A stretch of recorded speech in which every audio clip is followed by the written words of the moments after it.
ଏବେ ଆଞ୍ଚଳିକ ପାଣିପାଗ ବିଜ୍ଞାନ କେନ୍ଦ୍ର ପାଖରୁ ଏକ ବଡ଼ ଖବର ସାମ୍ନାକୁ ଆସୁଛି। ପ୍ରବଳ ବର୍ଷା ନେଇ 5 ଜିଲ୍ଲାକୁ ରେଡ୍ ୱାର୍ଣ୍ଣିଂ ଜାରି କରିଛି ପାଣିପାଗ ବିଭାଗ ଏବଂ ତା ସହିତ 13 ଜିଲ୍ଲାକୁ ଅରେଞ୍ଜ ୱାର୍ଣ୍ଣିଂ ଜାରି କରିଛି। କେଉଁ ଜିଲ୍ଲାକୁ କେତେ ମାତ୍ରାରେ ବିପଦ ଅଛି ତାହା ଜାଣିବା ପୂର୍ବରୁ ଚ୍ୟାନେଲରେ ନୂଆ ଥିଲେ ଚ୍ୟାନେଲକୁ ସବସ୍କ୍ରାଇବ୍ କରି ବେଲ୍ ଚିହ୍ନଟିକୁ ଦବାଇ ରଖନ୍ତୁ। ସୂଚନା ଅନୁଯାୟୀ ବଙ୍ଗୋପସାଗରରେ ସୃଷ୍ଟ ଅବପାତ ଗମ୍ଭୀର ଅବପାତରେ ପରିଣତ ହୋଇଛି। ଏହାର ପ୍ରଭାବରେ ରାଜ୍ୟର ବିଭିନ୍ନ ସ୍ଥାନରେ ବର୍ଷା ଲାଗି ରହିଛି। ଅନ୍ୟ ପ୍ରକାର ପ୍ରବଳରୁ ଅତି ପ୍ରବଳ ବର୍ଷା ନେଇ 5 ଜିଲ୍ଲାକୁ ରେଡ୍ ୱାର୍ଣ୍ଣିଂ ଜାରି କରିଛି ପାଣିପାଗ ବିଭାଗ। ସେହିପରି 13ଟି ଜିଲ୍ଲାକୁ ଅରେଞ୍ଜ ୱାର୍ଣ୍ଣିଂ ଜାରି କରିଛି ବୋଲି ଭୁବନେଶ୍ୱର ଆଞ୍ଚଳିକ ପାଣିପାଗ କେନ୍ଦ୍ର ପକ୍ଷରୁ କୁହାଯାଇଛି।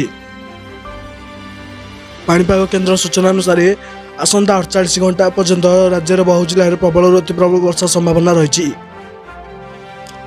ଆସନ୍ତା 24 ଘଣ୍ଟା ମଧ୍ୟରେ ଅର୍ଥାତ୍ ଗୁରୁବାର ଅପରାହ୍ନ ସୁଦ୍ଧା ଅନୁଗୁଳ, ଢେଙ୍କାନାଳ, କେନ୍ଦୁଝର, ମୟୂରଭଞ୍ଜ ଓ ବାଲେଶ୍ୱର ଜିଲ୍ଲାରେ ପ୍ରବଳରୁ ଅତି ପ୍ରବଳ ବର୍ଷା ହେବ ବୋଲି ସମ୍ଭାବନା ରହିଛି। ସେଥିପାଇଁ ଏହି 5 ଜିଲ୍ଲାକୁ ରେଡ୍ ୱାର୍ଣ୍ଣିଂ ଜାରି କରିଛି ପାଣିପାଗ ବିଭାଗ। ସେହିପରି ଏହି ସମୟରେ ମଧ୍ୟରେ ରାଜ୍ୟରେ ଯାଜପୁର, ଭଦ୍ରକ, ଦେବଗଡ଼, ସମ୍ବଲପୁର, ସୋନପୁର, ବୌଦ୍ଧ, ସୁନ୍ଦରଗଡ଼, ଝାରସୁଗୁଡ଼ା, ଜଗତସିଂହପୁର, କେନ୍ଦ୍ରାପଡ଼ା, କଟକ, ଖୋର୍ଦ୍ଧା, ପୁରୀ ପ୍ରଭୃତି 13ଟି ଜିଲ୍ଲାରେ ପ୍ରବଳ ବର୍ଷା ହେବାର ସମ୍ଭାବନା ରହିଛି। ସେଥିପାଇଁ 13 ଜିଲ୍ଲାକୁ ଅରେଞ୍ଜ ୱାର୍ଣ୍ଣିଂ ଜାରି କରାଯାଇଛି।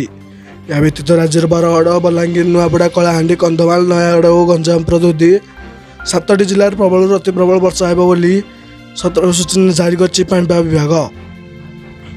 ତେବେ ଏହିପରି ଖବର ଆପଣ ପ୍ରତ୍ୟେକ ଦିନ ଦେଖିବାକୁ ଚାହୁଁଥିଲେ ଏବେ ଚ୍ୟାନେଲଟିକୁ ସବସ୍କ୍ରାଇବ୍ କରି ବେଲ୍ ଚିହ୍ନଟିକୁ ଦବାଇ ରଖନ୍ତୁ। Bureau report, future TV.